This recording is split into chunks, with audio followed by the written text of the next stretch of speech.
What's up, everybody? Philan Speaks is back for another Witcher video, and today we will be going into the lore of the actual story of The Witcher. We know that The Witcher deals with a number of different topics, a number of different subjects. There are a number of different elements that are in this story that makes it the amazing story that it is. And one of the biggest elements of the story is the actual magical element of the story. We know that witches themselves are half warriors, half sorcerer, magicians themselves, but there are a category of people within this story who specialize in the magic, and these are the sorcerers. And today we will be not really talking about the individuals sorcerers, but we will be talking about their craft, and that is the actual magic of the Witcher. Or magic used in the Witcher. So sit back, relax, and enjoy. Today we're going to be doing a little bit of educating. Now, what you have in the world of The Witcher are the existence of sorcerer guilds. Typically, young children are sent to these places, or they get there somehow or the other. They're either orphans or lost or maybe kidnapped, who knows. But they're typically taught at these guilds from a young age, where they learn how to control the different elements of the creation. At any rate, there's a bit of a different distinction I have to make here. See, there's a difference between a wizard and a sorcerer in this respect. You see, what they say about a wizard is someone who isn't necessarily born with any specific gift, but they learn the incantations, they learn the science, and they are able to reach some level of proficiency in their performance of magic. Whereas a sorcerer, they say that a sorcerer is born a sorcerer and merely just has to learn how and what to say and how to conjure up the elements in order to be a practitioner of that particular art. So sorcerers are the ones with the gift, and they're typically more powerful than wizards. And most of the characters that we're going to encounter in this story are sorcerers. In fact, they kind of like stick together as their own group.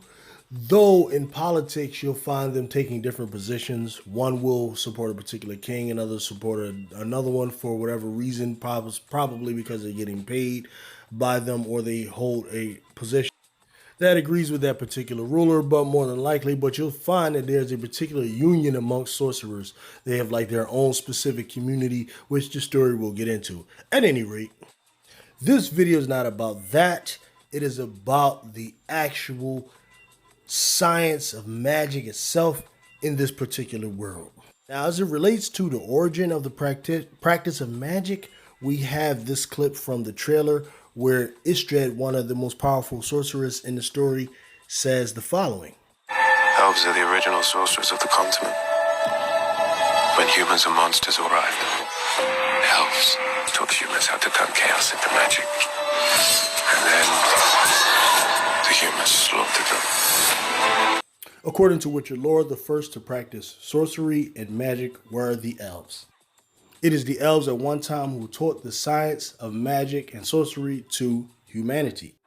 It is commonly believed that the elves once ruled the land that is in The Witcher. However, human beings later came and conquered that land and took it from the elves. This is the common belief. However, there is much evidence to suggest that there were times of peace and intermarriages and interrelationships, which led to many half-breeds, people that are half elven and half humans. It is also believed that many of the sorcerers who are born with the gift are of elven stock. They have some ancestor in the past that is elven. We learn that Ciri, one of our major characters, and some argue our most major character, is not half elven, but she has some elven ancestry in her stock. And this is the same for, of course, her grandmother and her mother. When we think about it, this makes a lot of sense because human beings just being born with the gift, though it was something that was taught to humans by the elves, actually makes it very likely that most of the sorcerers probably are of some sort of elven stock, whether it is a small percentage or a large. Now on to the science of magic.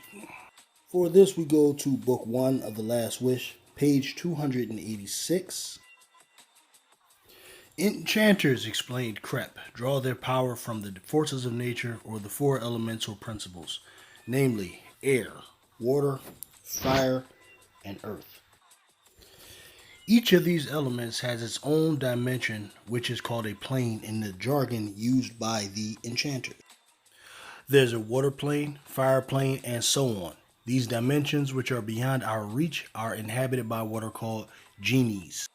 There are four types of genies, just as there are four planes. Jinns are air creatures. Marids are water creatures. Afrit are fire genies. And Dao are genies of earth. And this is very interesting for a number of people who claim that The Witcher is all purely European, Polish lore. This isn't true at all. When you look at the magic here, many of these here elements are from other cultures. Jinn is the Arabic word for demon, and Ifrit are a type of jinn. It's the most powerful type of jinn there is. And when you look at the word genie, genie actually comes from the Arabic word jinn as well. So you see there's borrowing from other cultures here. So one shouldn't be such a stickler for everything being completely European. That would be inconsistent with what the author Sepkowski has created.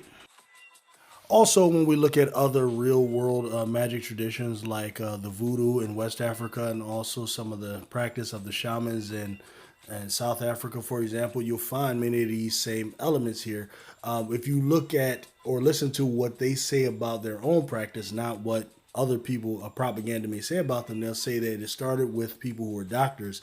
And for them, a sorcerer is just someone who goes to the source of the elements, which is like the earth, air, fire, water, position of the moon, like the lunar eclipse times, and different elements like that. Those are things that affect the magic, and really, magic is when two or more of these elements are put together to bring forth the result that the practitioner wants. So it's clear that the author had borrowed from a number of these different cultures and traditions. So Sapkowski clearly has borrowed from many of those traditions in foreign parts of the world, as well as older European traditions like ancient Celtic and ancient Norwegian shamanism, which has been preserved today by some Wicca traditions as well as modern day magic. Now, what follows is going to be some more of the principles of magic and how it's done, and this will come from the mouth or from the words of our favorite sorceress, Yennefer, and this is mostly going to come from the fourth book, Blood of Elves, where Yennefer was teaching Ciri, or I'm sorry, it's the third book, but Yennefer was teaching Ciri magic, and this is very interesting. Yennefer states, magic is in some people's opinion the embodiment of chaos. It is capable of opening the forbidden door, the door behind which lurk nightmares, fear, and unimaginable horrors, behind which enemies hide and wait, destructive powers, the forces of pure evil capable of annihilating not only the one who opens the door, but the entire world.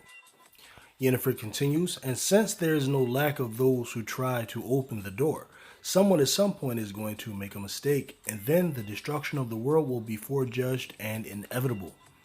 Magic is, therefore, the revenge and the weapon of chaos. The fact that following the conjunction of the spheres, people have learned to use magic is the curse and undoing of the world. And that's how it is, Ciri. Those who believe that magic is chaos are not mistaken.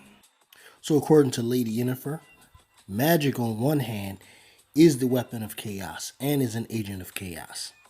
However, she continues, magic is in some people's opinion art, great elitist art, capable of creating beautiful and extraordinary things. Magic is a talent granted to a chosen few. Others deprived of that talent can admire the finished work with admiration and envy, can admire the work while feeling that without these creations and without this talent, the world will be a poorer place.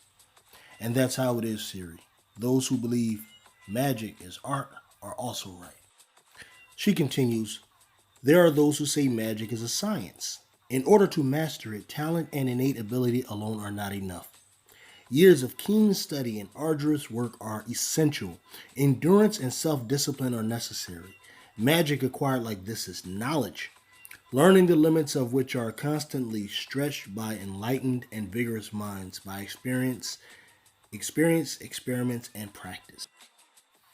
Magic acquired in such a way is progress. It is constant movement, upward towards improvement towards the stars. The fact that following the conjunction of the spheres we discover magic will one day allow us to reach the stars. Those who consider magic to be a science are also right. Remember this, Ciri, and now come here to me. Remember, Yennefer repeated, magic is chaos, art, and science. It is a curse, a blessing, and progress. It all depends on who uses magic, how they use it, and for what purpose. And magic is everywhere. It's all around us, easily accessible. It is enough to stretch out one's hand. See, I'm stretching out my hand. The earth which we tread, the fire which does not go out within, the water from which all life is born and without life is not possible, the air we breathe, it's enough to stretch out one's hand to master them, to subjugate them. Magic is everywhere. It's in the air, water, earth, and fire. You have already felt the touch of that magic, the touch of the hand behind the door. That touch filled you with fear. It fills everyone with fear because there is order and chaos, good and evil in each of us. But it's necessary to control it. And you will learn it, Siri. This is why I have brought you here. And look, I don't know about you people, but this right here has got me hype. I'm ready for this show. I'm thinking it's going to drop probably somewhere middle of December. I've even heard something as late as like December 25th. I hope they don't wait that long, as I really can't take it. This right here is going to be not only like deep, but it's going to be action-packed, everything. As you see, my girl Yennefer laid it out. Magic. When we look at the trailer, we see there's some teaching of it going on. It looks like someone who's playing either Nanik, or Nanik is really a priestess, not a sorcerer, but someone is teaching it. There was a conversation about chaos or something like that. But which means they're going to handle some of the blood of elves in the first season, and that'll be awesome. Man, the magical element here is awesome. I hope that I was able to shed some light on it and allow you some type of understanding of what the magic in this world is like if you have not read any of the books. And like I said, I believe in my first video that I ever did that it's obvious that Sapkowski has read up on different magical traditions, and that makes this even better, because if it was something completely like just he pulled out of the air somewhere that didn't have any basis in real magic that is practiced in our world, it wouldn't be as good. So, man, like I said, slap a like on this here thing, subscribe if you're not subscribed to Phalan Speaks, where we will be kicking out more with your video. I got you covered. I got a few more coming up before this thing comes out. We're gonna try to pump out a few every week. And like I always say, I try not to hold you too much. So I'm gonna let you all go.